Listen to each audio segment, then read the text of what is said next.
بسم اللہ الرحمن الرحیم۔ ملفوظات حضرت مسیح موعود 28 اکتوبر سن 1902 دربار شام۔ بعد ادائے نماز مغرب اول چند آدمیوں نے بیعت کی، پھر حضرت مفتی محمد صادق صاحب نے ڈوئی کے اخبار سے چند پیراگراف سنائے۔ اس پہ فرمایا یہ لغو اور کفر تو ہوتا ہے مگر اس سے تحریک ہو جاتی ہے، اور تحریک بچے کے بازیچہ سے بھی ہو جاتی ہے۔ حضرت ڈاکٹر سید عبدالستار شاہ صاحب نے منشی رحیم بخش عرضی نویس کا خط پیش کیا جس میں 2 سوال لکھے تھے۔ پہلا سوال یہ تھا کہ براہین میں مسیح کی آمد ثانی کا اقرار تھا کہ وہی مسیح آئے گا، پھر اس کے خلاف دعویٰ کیا گیا یہ تزلزل بیانی قابل اعتبار نہیں ہوگی۔ حضور نے فرمایا ہمیں اس سے انکار نہیں کہ ہم نے ایسا لکھا ہے، اور ہمیں یہ بھی دعویٰ نہیں ہے کہ ہم عالم الغیب ہیں۔ ایسا دعویٰ کرنا ہمارے نزدیک کفر ہے۔ اصل بات یہ ہے کہ جب تک اللہ تعالیٰ کی طرف سے ہدایت نہ آوے ہم کسی امر کو جو مسلمانوں میں مروج ہو چھوڑ نہیں سکتے۔ براہین احمدیہ کے وقت اس مسئلے کی طرف اللہ تعالیٰ نے ہمیں توجہ نہیں دلائی، پھر جبکہ ایک چرخہ کاٹنے والی بڑھیا بھی یہی عقیدہ رکھتی تھی اور جانتی تھی کہ مسیح دوبارہ آئے گا، تو ہم اس کو کیسے چھوڑ سکتے تھے جب تک کہ خدا کی طرف سے صریح حکم نہ آ جاتا۔ اس لیے ہمارا بھی یہی خیال تھا۔ مخالفوں کی بے ایمانی ہے کہ ایک خیال کو وحی یا الہام بنا کر پیش کرتے ہیں۔ براہین میں یہ بات عامیانہ اعتقاد کے رنگ میں ہے، نہ یہ کہ اس کی نسبت وحی کا دعویٰ کیا گیا ہو، مگر جب خدا تعالیٰ نے ہم پر بذریعہ وحی اس راز کو کھول دیا اور ہم کو سمجھایا، اور یہ وحی تواتر تک پہنچ گئی تو ہم نے اس کو شائع کر دیا۔ انبیاء علیہ السلام کی بھی یہی حالت ہوتی ہے، جب خدا تعالیٰ کسی امر پر اطلاع دیتا ہے تو اس سے ہٹ جاتے ہیں، یہ اختیار کرتے ہیں۔ دیکھو افک عائشہ رضی اللہ عنہ میں رسول اللہ صلی اللہ علیہ وسلم اول کوئی اطلاع نہ ہوئی، یہاں تک نوبت پہنچی کہ حضرت عائشہ اپنے والد کے گھر چلی گئیں، اور حضرت صلی اللہ علیہ وسلم نے یہ بھی کہا کہ اگر ارتکاب کیا ہے تو توبہ کر دے۔ ان واقعات کو دیکھ کر صاف معلوم ہوتا ہے کہ آپ کو کس قدر اضطراب تھا، مگر یہ راز ایک وقت تک آپ پر نہ کھلا۔ لیکن جب خدا تعالیٰ نے اپنے وحی سے تبریہ کیا اور فرمایا الخبیثات للخبیثین والطیبات للطیبین، تو آپ کو اس صفت کی حقیقت معلوم ہوئی۔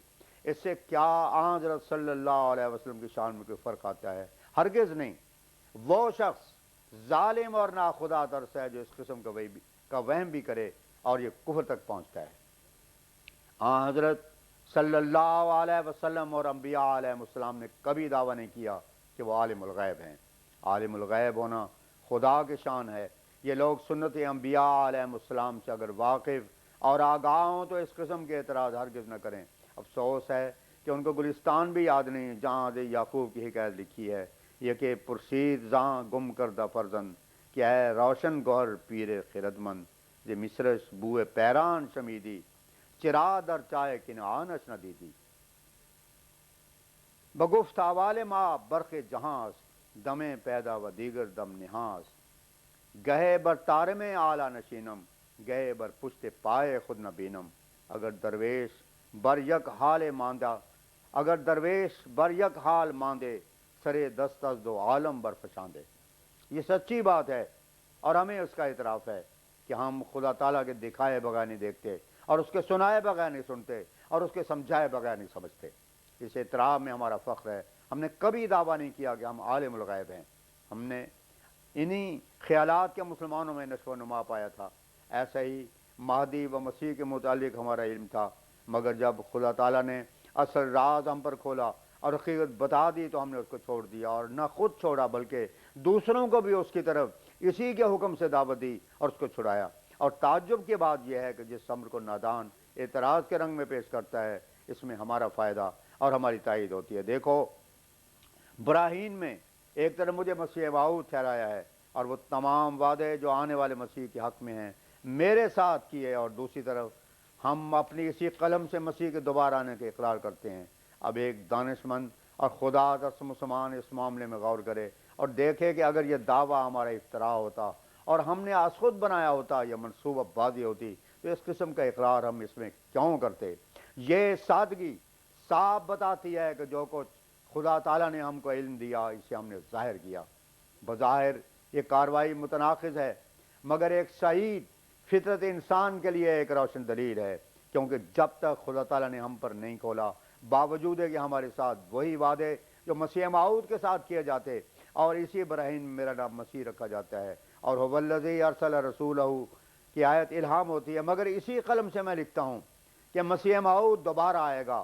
ہم نے قیام فیما اقام اللہ کو نہیں چھوڑا جب تک کہ آفتاب کی طرح کھلنے گیا۔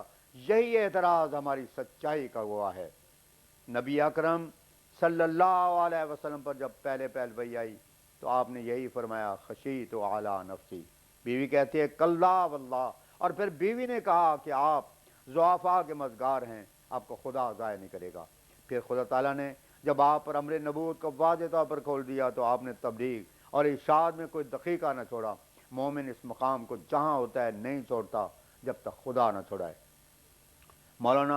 مولوی عبد الکریم صاحب نے ضمن عرض کیا کہ تعجب کی بات ہے کہ ایک قوم اور بھی تو ہے جس نے خدا کے راست باز اور صادق مسیح موعود کو تسلیم کیا ہے اور وہ اس پر ایمان لائی ہے۔ اس کے سامنے کیا یہ باتیں نہیں ہیں مگر ان پر کوئی اعتراض نہیں۔ معلوم ہوتا بلکہ ایمان بڑھتا اور اس کی سچائی پر ایک عرفانی رنگ کی دلیل پیدا ہوتی ہے۔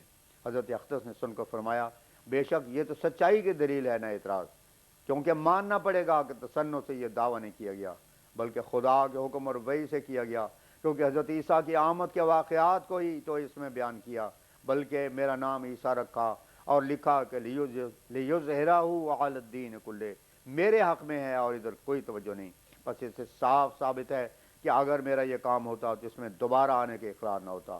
یہ اقرار ہی بتاتا ہے کہ خدا کا کام ہے۔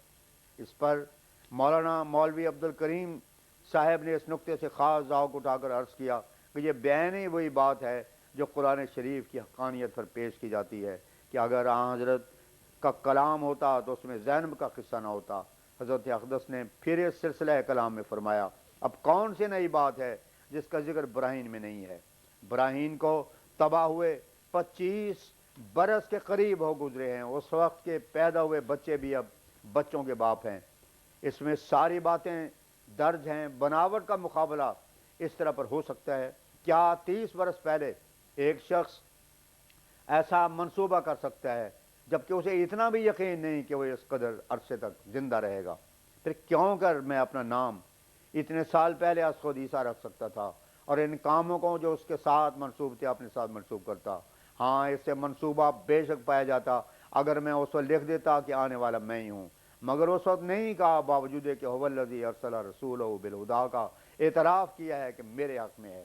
یہ خدا کا کام تھا کہ مسیح کا دعویٰ تو اس میں بیان کیا گیا مگر اس کو چھپایا اور زبان سے یہ نکلوا دیا کہ وہ آئے گا۔ میں حلفاً یہ کہتا ہوں کہ آج جو دعویٰ کیا گیا ہے براہین میں یہ سارا موجود ہے، ایک لفظ بھی کم و بیش نہیں ہوا۔ اگر اس میں الہامات نہ ہوتے تو اعتراض کی گنجائش ہوتی، گو اس وقت بھی اعتراض فضول ہوتا، کیونکہ وہ دعویٰ وہی سے نہیں تھا بلکہ اپنی ذاتی رائے تھی۔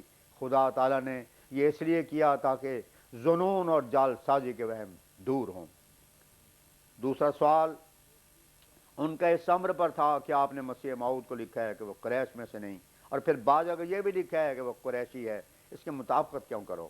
فرمایا، مسیح موعود کو جس طرز پر ہم کہتے ہیں کہ وہ قریش میں سے نہیں، وہ اس اعتبار سے نہیں جیسے قریش ہیں۔ اہل فارس کو رسول اللہ صلی اللہ علیہ وسلم نے قریش میں سے ٹھہرایا ہے، اور میرا الہام بھی ہے، سلمان و منا اہل البیت، اسی نام سے مجھے اہل بیت میں داخل کیا ہے۔ داخل کرنا اور بات ہے اور ہونا اور، یہ آن حضرت صلی اللہ علیہ وسلم کا اختیار ہے۔ اہل فارس کو آن حضرت صلی اللہ علیہ وسلم نے اہل بیت اور قریش سے ٹھہرایا ہے، اس لیے میں رسول اللہ صلی اللہ علیہ وسلم کا اعلام سے قریش اور اہل بیت میں سے ہوں۔ اس پر حضرت حکیم الامت نے یسلب الملک من قریش کے ذکر کر کے عرض کیا کہ حضور ہم قریشیوں سے ملک چھینا گیا مگر کسی نے ہماری قوم سے غور نہیں کی کہ کیوں ایسا ہوا. تکبر کا اتنا بڑا خطرناک مرض ہماری قوم میں ہے کہ جس کی کوئی حد نہیں. سید کی لڑکی کسی دوسرے کے گھر میں دینا کفر سمجھا گیا ہے. اس پر میر صاحب نے کہا کہ ہم سے کوئی پوچھا کرتا ہے تو اس کو یہی جواب دیا کرتے ہیں کہ حضرت امام حسن اور امام حسین رضی اللہ عنہما کی ایک بہن تھی، کوئی ہمیں بتائے کہ وہ کس سید کو دی گئی تھی. پھر بروز کے متعلق سلسلہ کلام یوں شروع ہوا. فرمایا نیکوں اور بدوں کے بروز ہوتے ہیں. نیکوں کے بروز میں جو موعود ہے وہ ایک ہی ہے، یعنی مسیح موعود.